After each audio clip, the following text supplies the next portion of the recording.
Hello guys. आज जो हम पढ़ने जा रहे हैं वो है पास्ट कंटिन्यूअस टेंस। तो इसका सबसे पहला वर्किंग रूल हम देखेंगे, फिर देखेंगे हम सेंटेंस स्ट्रक्चर, उसके बाद इसकी एप्लीकेशंस और एट द एंड हम देखेंगे कंडीशनल्स और कंडीशनल क्लाजेस जिनको बोल लेते हैं। तो यहाँ पे आपको थोड़ी सी हैरानी हो रही होगी क्योंकि यहाँ पे जो अलग से यहाँ पे एक टॉपिक आ रहा है कंडीशनल्स और conditional clauses, what are they. तो ये क्या चीज़ है? क्योंकि गाइस जो हमने टेंसेस अभी तक पढ़े हैं तो ऑब्वियसली उनमें से तो क्वेश्चंस पूछे ही जाएंगे, लेकिन बहुत ही इंपॉर्टेंट ये कंडीशनल्स है टेंसेस के पॉइंट ऑफ व्यू से, बिकॉज ये जो टेंसेस है इन कंडीशनल्स में भी इस्तेमाल होते हैं यहाँ पे। तो इनमें बहुत ही ज़्यादा टेंसेस का अमल दखल रहता है। तो इसलिए ये कंडीशनल क्लासेस भी हमारे लिए बहुत इंपॉर्टेंट रहते हैं। तो इनके बारे में भी हम थोड़ा जो इंट्रोडक्शन है इनका बेसिक हम जानने की कोशिश करेंगे। तो सबसे पहले गाइस हम पास्ट कंटिन्यूअस टेंस पे आ जाएंगे यहाँ पे। तो जो ही आप देख रहे हैं यहाँ पे है पास्ट कंटिन्यूअस और टेंस है, ठीक है। कंटिन्यूअस जो ही आता है नाम तो उसका मतलब है आईएनजी, जैसा कि आप देख रहे हैं यहाँ पे आईएनजी राइटिंग में है, दिख रहा है। तो मैंने दो सेंटेंसेस लिखे हैं, एक तो है I was writing a letter और दूसरा है you were writing a letter और they were writing a letter. तो आप अगर गाइज आपको याद अगर होगा तो वाज और वेयर जो है ये ऑक्सिलरीज में कहाँ पे आते हैं? पास्ट में आते हैं। तो उस हिसाब से यहाँ पे जो ये है वाज और वेयर ये बनाते हैं इस सेंटेंस को पास्ट बनाते हैं, इन दो सेंटेंसेस को पास्ट बनाते हैं। और ये जो आईएनजी है यहाँ पे ये कंटिन्यूस बनाते हैं, तो बन के आया हमारा पास्ट कंटिन्यूस टेंस। तो सिंपल सा रूल है इसका कि ये जो वाज और वेयर है ये इस्तेमाल होंगे एज हेल्पिंग वर्ब। जैसे आपने देखा था प्रेजेंट कंटिन्यूअस में इज एम और आर होता था इस्तेमाल एज हेल्पिंग वर्ब। तो पास्ट कंटिन्यूअस क्योंकि इज एम आर का पास्ट तो है ही वाज और वेयर, तो उस हिसाब से यहाँ इस वाज और वेयर से ये पास्ट बनता है। तो वाज और वेयर जो है वो हमारा होगा इस्तेमाल पास्ट कंटिन्यूअस टेंस में एज अ हेल्पिंग वर्ब। तो ये तो हुई एक बात। अब दूसरी बात, अब इसमें फॉर्म ऑफ वर्ब कौन सी होगी? तो कंटिन्यूअस जो ही नाम आता है आपको पता ही है वो तो आईएनजी फॉर्म होगी, फिर तो उसको तो बोल देते हैं ना प्रेजेंट पार्टिसिपल, तो उसी को बोलते हैं। तो present participle form of verb is used. तो इसमें कौन सी फॉर्म अभी इस्तेमाल करते हैं? Present participle form of verb is used. इसी तरह अगर आपको इसके सेंटेंसेस जो है नेगेटिव बनाना हो, तो उनमें नेगेशन लानी हो, उनमें डिनाई करना हो, तो नॉट जो है वो हम कहाँ कहाँ प्लेस करेंगे? तो वो हम प्लेस करेंगे आफ्टर हेल्पिंग वर्ब, जैसे आपको यहाँ पे दिख रहा होगा। तो यहाँ पे हमने लिखा है I was not writing a letter. तो ये हमारा वॉज जो है ये हेल्पिंग वर्ब है, तो यहाँ पे हमने नॉट लगा दिया है, तो इससे हमारा सेंटेंस क्या बना? नेगेटिव बना। तो नेगेटिव सेंटेंसेस जो है पास्ट कंटिन्यूअस टेंस के कैसे बनेंगे? अब जो हेल्पिंग वर्ब है चाहे वो वॉज हो या वेयर हो, तो यहाँ पे भी और एक चीज याद रखिएगा, आई के साथ वाज आ गया और यू के साथ वेयर या दे के साथ वेयर आ गया, तो ये भी यहाँ पे भी कनकॉर्ड दर्शाता है। कैसे? क्योंकि यहाँ पे आई जो है सिंगुलर सब्जेक्ट है और इसका जो वाज है ये सिंगुलर वर्ब है। इसी तरह यू है प्लूरल सब्जेक्ट, तो यहाँ से प्लूरल वर्ब आ गया यहाँ पे। तो ये था कुछ कनकॉर्ड के बारे में। हम जो बात कर रहे हैं गाइस वो है यहाँ पे I was not writing a letter. तो यहाँ नेगेटिव कैसे बनाया जाएगा? जो वॉज है हमारा हेल्पिंग वर्ब है या वेयर होगा कहीं पे, तो वहां आप इनके पीछे क्या लगा देंगे? नॉट लगा देंगे। तो आपका जो सेंटेंस है वो नेगेटिव बन जाएगा, जैसे I was not writing a letter. अब अगर इंट्रोगेटिव बनाना हो तो फिर क्या करेंगे? तो ये जो वॉज है ये आप बाहर निकालिए at the beginning of a sentence, तो ऐसे आएगा was I writing a letter. तो क्या मैं लिख रहा था लेटर? तो ऐसे आएगा नोट ऑफ इंट्रोगेशन बाद में इसके प्लेस कीजिएगा, तो बन गया हमारा इंट्रोगेटिव। और इसी तरह अगर इंट्रोगेटिव नेगेटिव बनाना होगा तो जैसे मैंने पहले ही बोला है आपको कि जो सब्जेक्ट है उसके पीछे नॉट लगा दो, was I not writing a letter, तो बन गया इंट्रोगेटिव नेगेटिव, फिर इससे बन जाता है ये। तो ये तो था वर्किंग रूल के बारे में। अब जो सेंटेंस स्ट्रक्चर्स हमें निकल कर आते हैं वो क्या आता है? तो प्रेजेंट ये जो पास्ट कंटिन्यूअस टेंस है इसमें सेंटेंस स्ट्रक्चर फिर क्या रहेगा? तो इसमें सबसे पहले तो आएगा सब्जेक्ट, फिर आएगा वॉज या वेयर। ये डिपेंड करेगा कि हमारा जो सब्जेक्ट है वो सिंगुलर है कि प्लूरल है। अगर सिंगुलर होगा तो उसके साथ क्या आएगा? वॉज आएगा, और अगर प्लूरल होगा तो उसके साथ वेयर आ जाएगा। उसके बाद इसके पीछे आएगा वर्ब और वर्ब के साथ आएगा आईएनजी, बिकॉज इसी वर्ब प्लस आईएनजी से हमारा बनता है प्रेजेंट पार्टिसिपल। तो ये था इसका sentence structure. Subject plus was या वेयर आता है, प्लस होता है वर्ब और उसी के पीछे लगा दिया जाता है आईएनजी, तो present participle form of verb इस्तेमाल होती है। इसी तरह अगर आपको नेगेटिव सेंटेंस बनाना हो तो कैसे बना पाएंगे? तो सब्जेक्ट के बाद वॉज तो वेयर रहेगा ही, और उसके बाद आपको प्लेस करना है not plus verb plus ING, इससे ये सेंटेंस आपका नेगेटिव बन जाएगा। अब गाइज अब हम आते हैं इसकी एप्लीकेशन पे। तो पास्ट कंटिन्यूअस टेंस जो है कहाँ पे इसको यूज करेंगे, तो बहुत ही इंपॉर्टेंट इसकी एप्लीकेशन है और काफी एग्जाम्स में पूछी जाती है। बहुत ही इंपॉर्टेंट एप्लीकेशन है इसकी ये वाली, ठीक है, काफी एग्जाम्स में पूछी जाती है। जैसे हमने लिखा है an action that was going on at some time in past, तो पास्ट में कोई काम अगर हो रहा था किसी समय, किसी वक्त अगर हो रहा था, एट सम टाइम हमने लिखा है, तो पास्ट में कोई काम अगर किसी टाइम हुआ था, तो कंटिन्यू हुआ था उस समय, तो हम उसके साथ क्या करेंगे, इस्तेमाल पास्ट कंटिन्यूअस टेंस इस्तेमाल करेंगे। जैसे गाइज यहाँ पे आप एग्जांपल से समझ लेंगे। हमने लिखा है I was watching a movie, तो मैं क्या कर रहा था, मैं मूवी देख रहा था, व्हेन दे अराइव्ड, जो ही वो आ गए थे। तो गाइज यहाँ पे अगर आप देखेंगे, सपोज मैं मान लेता हूं कि मैं 10 बजे मूवी देख रहा था, तो मैं 10 बजे मूवी देख रहा था, तो जब मैं मूवी देख रहा था 10 बजे, तो वो आ गए, तो ये 10 के हमारा निकल आया, ये हमारी टाइमिंग निकल के आई। तो I was watching A movie, तो मैं 10 बजे अगर मूवी देख रहा था, तो वो आ गए थे, लेकिन जो जो ही वो आ गए, फिर मैंने ये मूवी देखना है ना, तो ये कंटिन्यू करा था फिर, ठीक है।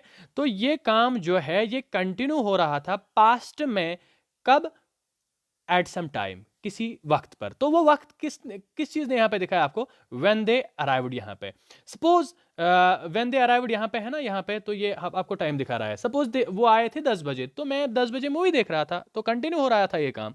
तो इसी तरह अगर आपको कोई काम दिया गया हो एग्जाम्स में, तो जहां पे वो किसी समय कंटिन्यू होता होगा पास्ट में, तो आप निश्चित होकर वहां पे पास्ट कंटिन्यूअस टेंस का इस्तेमाल कीजिएगा। अब गाइस आप बोलेंगे कि हमें कैसे पता चलेगा, भाई उसने वहां पे सेंटेंस स्ट्रक्चर जो है वो ऐसे कुछ दिया होगा, जैसे यहां पे है आई डैश दिया होगा यहाँ पे, या तो यहाँ पे डैश दिया होगा I was watching a movie when they arrived, ठीक है। तो आपको यहाँ पे डैश मिलेगा, I dash a movie when they arrived, तो आपको खुद से लिखना है वॉज वॉचिंग, या तो फिलर होगा या तो इसमें गलती होगी, तो ऐसे होगा I was watching a movie when they had arrived, तो यहाँ पे हैड अराइव्ड दिया होगा, तो आपको करेक्ट करना है, तो यहाँ पे दे अराइव्ड कीजिएगा। या यहाँ से होगा I am watching a movie when they arrived, तो ऐसे आपको फिर करेक्ट करना है, क्योंकि वो तो प्रेजेंट कंटिन्यूअस फिर यहाँ पे बन जाएगा, तो आपको यहाँ पे क्या लिखना है, वॉज वॉचिंग। तो ऐसे एग्जाम्स में पूछा जा सकता है।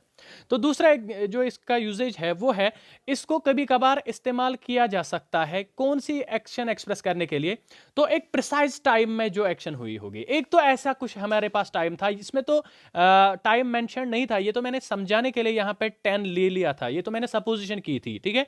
तो गाइज कभी कभार आपको प्रिसाइज टाइमिंग दी गई होगी, जैसा कि यहाँ पे दिया हुआ है एट 6 o'clock, तो ये तो हमारी एक टाइमिंग है एट 6 o'clock। सपोज मैं यहाँ पे पीएम कर देता हूँ, एट 6 o'clock पीएम, ठीक है, या एट 6 PM, तो ये प्रिसाइज हमारी टाइमिंग रहेगी यहाँ पे। तो अगर ऐसी प्रिसाइज टाइमिंग होगी, तो पास्ट की कोई एक्शन होगी फिर, तो उसमें भी पास्ट कंटिन्यूअस टेंस का इस्तेमाल हो सकता है। जैसे at 6 PM I was having dinner, तो यहाँ पे क्या हुआ था, मैं क्या कर रहा था, मैं डिनर खा रहा था। हैविंग इज इक्वल टू यहाँ पे ईटिंग होगा, तो यहाँ पे उस चीज़ में मत पढ़िएगा जो प्रेजेंट कंटिन्यूअस में आईएनजी नहीं आता हैविंग के साथ, because having is equal to eating है। तो यहाँ पे है, अगर कोई प्रिसाइज टाइम आपको दी गई है, तो वहां पे आप पास्ट कंटिन्यूअस टेंस का इस्तेमाल कर सकते हैं, लेकिन किस काम के लिए, पास्ट में जो काम हुआ होगा किसी प्रिसाइज टाइम में गाइस। तो ये था पास्ट कंटिन्यूअस जो टेंस है उसके बारे में, उसका वर्किंग रूल और उसके सेंटेंस स्ट्रक्चर, और दो उसकी यूजेस हैं यहाँ पे, एप्लीकेशंस। अब हम गाइस जो आते हैं वो हम आते हैं कंडीशनल्स और कंडीशनल क्लाजेस पे। तो ये कंडीशनल क्लाजेस क्या होते हैं, बिकॉज हमारे सिलेबस में जो है वो है क्लाजेस, ठीक है। तो क्लाजेस तो बहुत तरह के होते हैं, लेकिन यहाँ पे हम बेसिक जो है क्लासेस के बारे में जानेंगे, फिर अगले वीडियोस में हम कंडीशनल क्लासेस पे भी आ जाएंगे। तो ये कंडीशनल क्लासेस क्या चीज़ें होती है, और एग्जाम्स में हमें इनमें से क्वेश्चंस कैसे पूछे जाएंगे वो आपको हम यहाँ से बता देंगे। तो सबसे पहली जो बात है यहाँ पे वो है कंडीशनल्स और कंडीशनल क्लासेस। तो कंडीशन होगी इनमें, तो इनमें कोई कंडीशन होगी, इसीलिए तो इनको कंडीशन बोलते हैं। लेकिन यहाँ पे जो यहाँ है इसके पीछे वर्ड क्लासेस, तो ये क्लास पहले कौन सी चीज होती है। तो गाइज अगर मैं आपसे पूछ लूं कि ये क्लास किस चीज को बोल लेते हैं, तो बहुत सारी डेफिनेशंस हैं इनकी, लेकिन हम कोई ऐसी डेफिनेशंस देखेंगे जिससे हमें आसानी हो जाए। तो सबसे पहली जो हमने डेफिनेशन इसकी लिखी है यहाँ पे, क्लॉज जो है वो पार्ट ऑफ अ सेंटेंस होता है हैविंग सम मीनिंग। ये जरूरी नहीं है कि इसकी सम मीनिंग ही हो, कभी कभार इसकी कंप्लीट भी हो सकती है, ठीक है। तो पार्ट ऑफ अ सेंटेंस होता है जिसकी कुछ ना कुछ मीनिंग होती ही होती है, तो सेंटेंस का हिस्सा होता है। जैसे गाइज अगर आप देखेंगे यहाँ पे फॉर एग्जाम्पल, अगर हम यहाँ पे लिखे ही इज द बॉय, तो लिखी हुई है यहाँ पे एग्जाम्पल एक, who stole my pen, he is the boy who stole my pen. तो यहां से यहां तक जो है ये एक कंप्लीट सेंटेंस है, ठीक है। तो सेंटेंस है, लेकिन यहां से यहां तक एक क्लॉज है, तो यहां से यहां एक क्लॉज है। तो अगर हम क्या करें गाइज, अगर हम एक काम करें, यहां पे हु स्टोल माई पेन, अगर ये वाला हम इसमें क्या करें, हु स्टोल माई पेन, अगर ये हु स्टोल माई पेन हम यहां पे इसका इरेज कर दें, तो वहां से क्या बचता है, ही इज द बॉय। तो ये तो फुल सेंटेंस था, he is the boy who stole my pen. तो हमने क्या किया, हु स्टोल माई पेन जो है इसको क्या किया था, इरेज किया था, तो हमारा क्या निकल गया था, ही इज द बॉय। तो ये तो पार्ट ऑफ ए सेंटेंस हो गया, फिर तो ये फिर हमारा क्या बना, क्लॉज। या अगर हम इस वाले को इरेज कर दें, ही इज द बॉय, जैसे कि हम ऐसे करेंगे, ही इज द बॉय, तो हु स्टोल माई पेन, ठीक है। तो हम ये वाला पार्ट अभी इरेज करेंगे, तो क्या बचता है, हु स्टोल माई पेन, तो ये भी हमारा क्लॉज है। तो ये एक क्लॉज है, ये दूसरा क्लॉज है, इसका मतलब इस सेंटेंस में दो क्लॉजेस थे फिर। तो क्लॉज किसको बोलते हैं हम, मान लो यहां से यहां तक जो ये एक पार्ट था, यहां से यहां तक एक पार्ट था, वही तो हमने डेफिनेशन बता ली कि ये जो एक सेंटेंस था, इसका जो एक हिस्सा था जिसकी कुछ मीनिंग थी। आप अगर देखेंगे यहां पे है ही इज द बॉय, वो एक लड़का है, ठीक है। तो इसकी तो कुछ ना कुछ मीनिंग बनती है। हु स्टोल माई पेन, तो इसकी भी तो कुछ ना कुछ मीनिंग बनती ही है। तो हम बोलेंगे कि क्लास जो है ये सेंटेंस का एक हिस्सा होता है जिसकी कुछ ना कुछ मीनिंग होती है। हाँ, कभी कभार पूरी भी हो सकती है, जैसे कि हम ऐसे बोलेंगे I am playing, I am playing, तो ये एक ही क्लॉज है, तो कंप्लीट इन इटसेल्फ है, तो एक ही क्लॉज है, इसमें पूरी की पूरी मीनिंग जो है इसी में है, तो कंप्लीट इन सेंस भी है। तो ये नहीं है कि हमेशा जो है ये क्लॉज जो है हमेशा मतलब इसकी कुछ ही मीनिंग हो सकती है, नहीं, कभी कभार पूरी भी हो सकती है। या अगर ऐसे याद ना रहे तो और एक डेफिनेशन है, ये जो क्लॉज होता है इसका जो है अपना सब्जेक्ट होता है और अपना प्रेडिकेट होता है। तो गाइज इसका सब्जेक्ट अपना होता है और प्रेडिकेट होता है। तो सब्जेक्ट किसको हम बोल लेते हैं और प्रेडिकेट किसको बोल लेते हैं। जैसे अगर मैंने यहां पे लिखा आई एम प्लेइंग फुटबॉल, तो मैं क्या कर रहा हूं, फुटबॉल प्ले कर रहा हूं, तो ये आई जो है यहां पे सब्जेक्ट, और ये रिमेनिंग पोर्शन जो यहां पे है, remaining part of a sentence, तो ये हमारा क्या बनेगा गाइज, ये हमारा बनेगा प्रेडिकेट। तो सब्जेक्ट के रिलेटेड, सब्जेक्ट के बारे में जो ये रिमेनिंग वाला पार्ट है सेंटेंस का, जो हमें इस सब्जेक्ट के बारे में बोल रहा है, कुछ क्या बोल रहा है, आई, हाँ मैं, क्या मैं एम प्लेइंग फुटबॉल, हाँ मैं खेल रहा हूं फुटबॉल, तो किस चीज ने ये बोला, इन तीन वर्ड्स ने बोला। तो ये जो तीन वर्ड्स ये यहां पे ये सब्जेक्ट के बारे में कुछ बोल रहे हैं, तो ये बनेगे क्या, प्रेडिकेट। तो सब्जेक्ट तो है डूअर ऑफ एन एक्शन, जो काम कर रहा होता है। तो सब्जेक्ट के बारे में जो remaining part of the sentence होता है, जो सब्जेक्ट के बारे में कुछ कह रहा होता है, उसको बोलते हैं प्रेडिकेट। तो ये तो होते हैं two parts of a sentence, और यहां पे ये वाला जो है ये तो है ऑब्जेक्ट है इसका, ठीक है। तो प्रेडिकेट में ऑब्जेक्टिव भी आ सकता है। तो जो क्लॉज रहेगा हमारा, उसमें अभी क्या होगा, अपना सब्जेक्ट भी होगा और अपना प्रेडिकेट भी होगा। जैसे आप अगर देखेंगे, हमने एक एग्जांपल ली है, ही इज द बॉय, जो अभी हमने एग्जांपल दी भी थी, हु स्टोल माई पेन। आप अगर गाइस देखेंगे यहां पे ही है, तो ये सब्जेक्ट है, ठीक है। इज द बॉय, ये प्रेडिकेट है इस वाले क्लॉज का, क्योंकि ये तो यहां से यहां तक सारा जो है सेंटेंस है, यहां से यहां तक। लेकिन ही इज द बॉय, ये एक क्लॉज है, इसमें एक खुद का सब्जेक्ट है ही, और इज द बॉय जो है ये हमारा प्रेडिकेट है इस वाले में। हु यहां पे है, जो दूसरा क्लॉज है इसका है सब्जेक्ट, बिकॉज ये तो रिप्लेस किया है हु ने इस दूसरे क्लास के सब्जेक्ट को, वो हम रिलेटिव क्लासेस में फिर बात बोलेंगे, क्योंकि ये हु जो है ये तो होता है रिलेटिव प्रोनाउन, ये रिलेटिव प्रोनाउन होता है। तो अभी उस चीज पे हम नहीं जाएंगे। हम जो बात कर रहे हैं अभी, वो हम बात कर रहे हैं किसकी, तो ये हु जो है इस सेकंड वाले क्लास का क्या है, सब्जेक्ट है, और ये स्टोल माई पेन जो है इसका प्रेडिकेट है।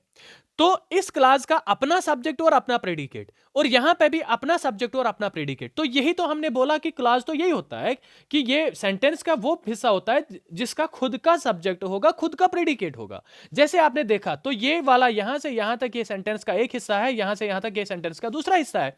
इसका मतलब ये एक क्लॉज है और ये दूसरा क्लॉज है। तो यहां पे भी एक सब्जेक्ट और ये वाला यहां से यहां तक प्रेडिकेट, और यहां पे भी हु जो दूसरे क्लॉज में सब्जेक्ट है और यहां से यहां तक प्रेडिकेट। तो दोनों क्लॉजेस में अपना सब्जेक्ट और अपना प्रेडिकेट, और जो क्लॉज फिर उसी को हम बोलेंगे जिसमें खुद का सब्जेक्ट होगा और खुद का प्रेडिकेट होगा। ठीक है गाइस, तो ये क्लॉज की डेफिनेशन थी बेसिक। अब जो ये क्लॉजेस होते हैं, तो हमारा जो असल में है वो तो कंडीशनल क्लॉज है, लेकिन कंडीशनल क्लॉजेस को पढ़ते समय हमें कुछ चीजें जरूरत में आने वाली है। वो क्या है? वो हमें कोऑर्डिनेट क्लॉज के बारे में जानना होगा, सबऑर्डिनेट क्लॉज खास तौर पर वहां पे हमें जो ये वाला सबऑर्डिनेट क्लॉज इसकी जरूरत पड़ेगी। इसलिए मैंने क्लॉजेस की जो बेसिक क्लासिफिकेशन है उसके बारे में पहले आपको मुनासिब समझा कि पहले इस पे थोड़ा सा हम ये देख लें कि ये क्लॉजेस होती क्या चीज है। तो यहां पे जो ये क्लॉज अभी आपको दिख रहा है, क्लॉज जो है इसकी बहुत सारी टाइप्स होती है। जैसे पहली वाली अगर हम बोलेंगे प्रिंसिपल क्लॉज, तो ये सिंगल क्लॉज होती है। प्रिंसिपल क्लॉज क्या होती है? सिंगल क्लॉज होती है।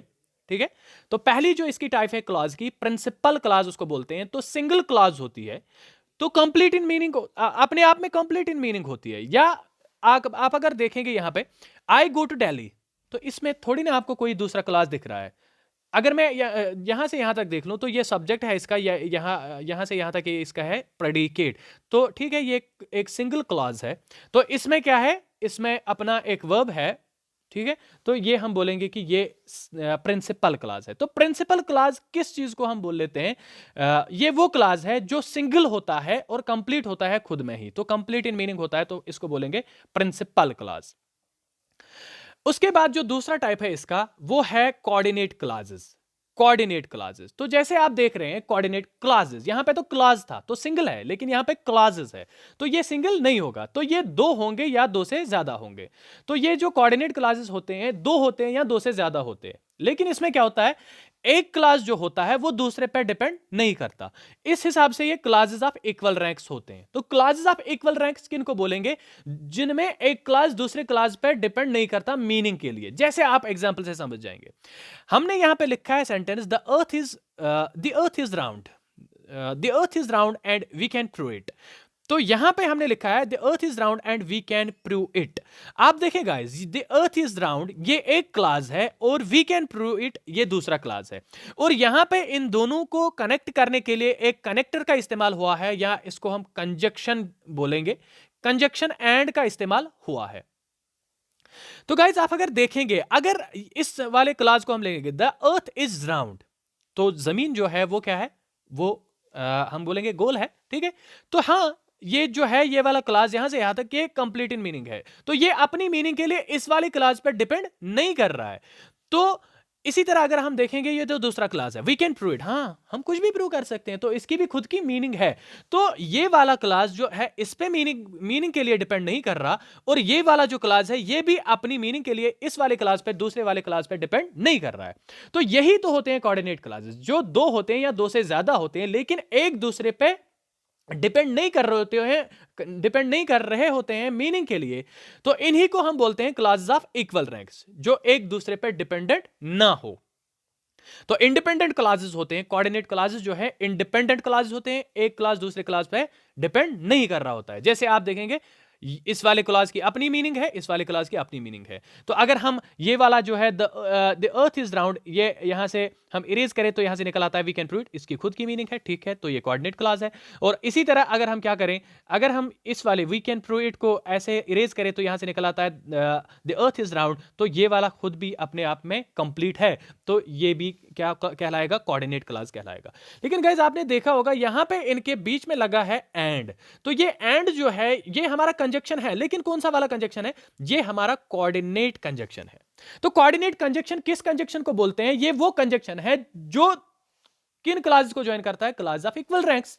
तो क्लासेस ऑफ इक्वल रैंक्स तो अभी आपने जाना ही कि ये वो क्लासेस होते हैं जो एक दूसरे पे डिपेंड नहीं करते हैं। तो एंड जो है वो कोऑर्डिनेट कंजक्शन है। इसी तरह बट फॉर एग्जांपल हमारा और एक कोऑर्डिनेट कंजक्शन है। ये वो कंजक्शंस है जो कोऑर्डिनेट क्लासेस में इस्तेमाल होते हैं। तो इनको इसीलिए क्या बोला जाता है, कोऑर्डिनेट कंजक्शंस बोला जाता है, क्योंकि ये ऐसे लिंक करते हैं, ऐसे कनेक्ट करते हैं दो क्लासेस को, एक क्लास दूसरे क्लास पे डिपेंड नहीं कर रहा होता है फिर। तो ये थे कोऑर्डिनेट क्लासेस। अब इनकी तीसरी टाइप जो है वो है सबऑर्डिनेट क्लासेस। गाइस यहां पे सबऑर्डिनेट क्लासेस जो है ये क्या होते हैं, ये भी इसी तरह कोऑर्डिनेट क्लासेस जैसे दो या दो से ज्यादा हो सकते हैं, इसी तरह सबऑर्डिनेट क्लासेस भी दो से या दो से ज्यादा भी हो सकते हैं, दो या दो से ज्यादा। जैसे हमने एग्जांपल अभी ऊपर भी देखी थी, ही इज द बॉय, ये वो लड़का है, हु स्टोल माय पेन। तो अगर मैं यहां से बोल लूं ही इज द बॉय, ये वो लड़का है, अरे भाई कौन सा लड़का है, अभी पता चला कौन सा लड़का है। तो ये वाला जो क्लास है ये तब तक कंप्लीट नहीं होगा जब तक हम ये वाला नहीं लिखेंगे, हु स्टोल माय पेन। तो पहला वाला क्लास तब तक कंप्लीट नहीं होगा जब तक हम ये हु स्टोल माय पेन नहीं लिखेंगे।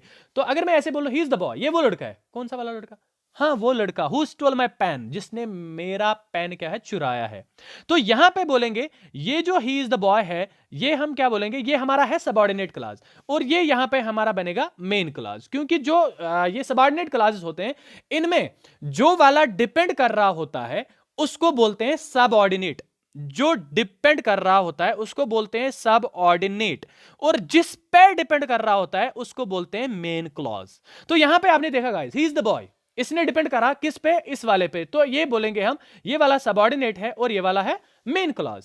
तो सबऑर्डिनेट क्लासेस में क्या होता है, दो क्लॉजेस होते हैं, एक फिर होता है सबऑर्डिनेट जो डिपेंड करता है अपनी मीनिंग के लिए दूसरे क्लॉज पे, और दूसरा होता है मेन क्लॉज जिस पे सबऑर्डिनेट क्लॉज क्या करता है, डिपेंड करता है मीनिंग के लिए। और मेन क्लॉज किसको बोलेंगे, तो मेन क्लास तो होता है अभी वो जो जिस पे सबऑर्डिनेट क्लास मीनिंग के लिए डिपेंड करता है। तो जैसा यहां पे कोऑर्डिनेट कंजक्शन इस्तेमाल होता था वैसे ही यहां पे सबऑर्डिनेट कंजक्शन इस्तेमाल होगा। बिकॉज गाइस यहां पे जो थे, यहां पे क्लासेस ऑफ इक्वल रैंक्स थे, तो यहां पे क्लासेस ऑफ इक्वल रैंक्स नहीं होंगे, क्योंकि यहां पे जो है ना एक क्लास दूसरे क्लास पे डिपेंड करेगा। तो इसलिए यहां पे क्या होगा, यहां पे सबऑर्डिनेट कंजक्शन होगा। तो सबऑर्डिनेट कंजक्शन कौन सा होता है, जो क्लासेस ऑफ अनइक्वल रैंक्स को लिंक करता है। जैसे हमारे पास फॉर एग्जांपल है ऑल्दो, जैसे हमारे पास है दो, तो ये कंजक्शंस कुछ ऐसे हैं जो सबऑर्डिनेट कंजक्शंस है, तो सबऑर्डिनेट क्लासेस को इंट्रोड्यूस करते हैं। तो ये यहां पे था किसके बारे में गाइस, क्लास के बारे में, कुछ बेसिक इसकी जो टाइप्स है, क्लास की डेफिनेशन सबसे पहले, उसके बाद इसकी types, principal clause, coordinate clause, उसके बाद subordinate clauses etcetera etcetera. Guys ये था कुछ क्लासेस के बारे में।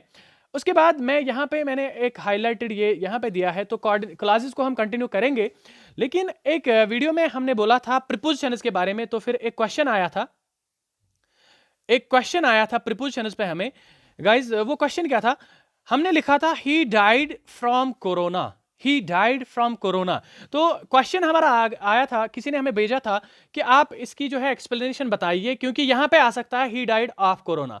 तो मैं आपको बता दूं यहां पे ये जो ऑफ होता है या फ्रॉम होता है, इसको इन दोनों को क्या क्या किया जाता है, इन दोनों को इंटरचेंजेबली इस्तेमाल किया जा सकता है, इनमें ज्यादा अंतर नहीं रहेगा इस वाले सेंटेंस में, तो दोनों को इस्तेमाल किया जा सकता है। लेकिन गाइस एक बात आपको ध्यान में रखनी है, तो ये वाले तो हमें पता है ऑफ और फ्रॉम, लेकिन बाय का कभी जाना है तो इस वाले में भी हमें शायद पता नहीं है। जैसे मैंने यहां पे दिया he died by the blood, he died by the blood, तो बाय के बारे में तो बिल्कुल ही हमें पता नहीं है, तो इनमें ज्यादा अंतर तो नहीं है।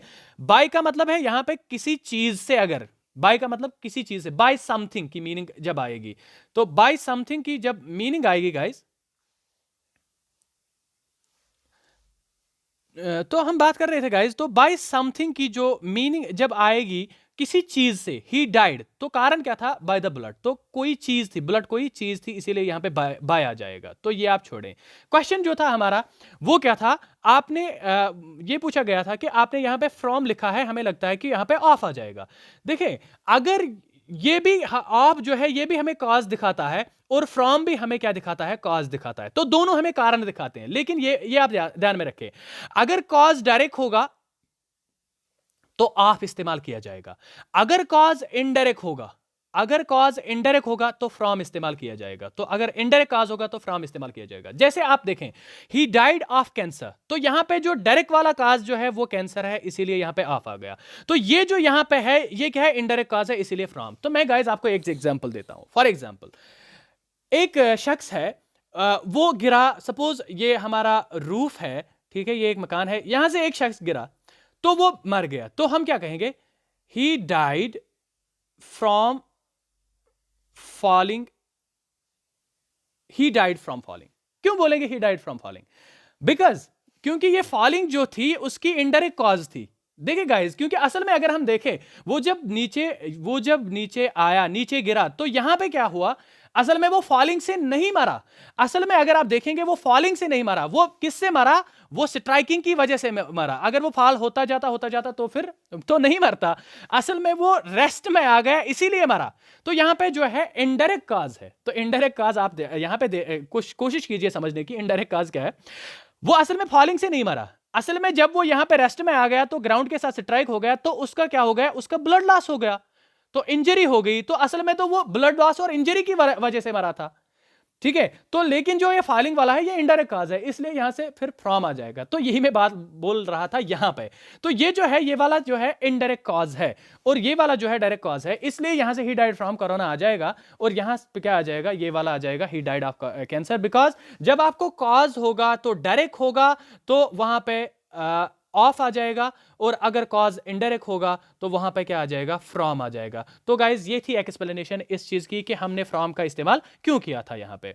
तो होप आपको ये एक्सप्लेन हुआ होगा। अगर फिर भी नहीं, फिर भी कोई इसमें डाउट है तो प्लीज़ डू कन्वे मी, तो आप कन्वे कीजिएगा, तो कोशिश करेंगे कोई और तरीका निकालेंगे जिससे कि आपको बेहतर समझ में आ जाए। तो आज के वीडियो में गाइज इतना ही। तो आज जो हमने पढ़ा वो यही था, पास्ट कंटिन्यूअस टेंस के बारे में, इसका जो वर्किंग रूल हमने देखा, फिर इसके सेंटेंस स्ट्रक्चर्स देखे, इसकी एप्लीकेशंस देखे, और इस वीडियो में हमने देखा कंडीशनल्स और कंडीशनल क्लॉजेस। तो अभी इस पे तो बात ही नहीं हुई, लेकिन क्लास जो है इसकी जो बेसिक डेफिनेशन है, और क्लास की जो टाइप्स है, basic 3 types, principal clause, coordinate clauses और सबऑर्डिनेट क्लासेस, तो इनके बारे में हमने जाना, और एक क्वेरी को हमने यहाँ पे रिप्लाई देने की कोशिश की। तो आज के वीडियो में गाइज इतना ही, बाय।